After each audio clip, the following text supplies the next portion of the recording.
ផ្លូវឈ្មោះ Cross Street នៅ Auckland ផ្លូវហ្នឹងមានតែដើមឈើពណ៌ស្វាយវារីកផ្កាពណ៌ស្វាយហ្នឹងនៅ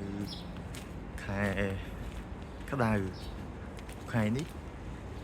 ចំខែក្តៅនៅ New Zealand ផ្ទុយពីនៅអត្តកូលខាងជើងអាហ្នឹងខែនេះគឺខែត្រជាក់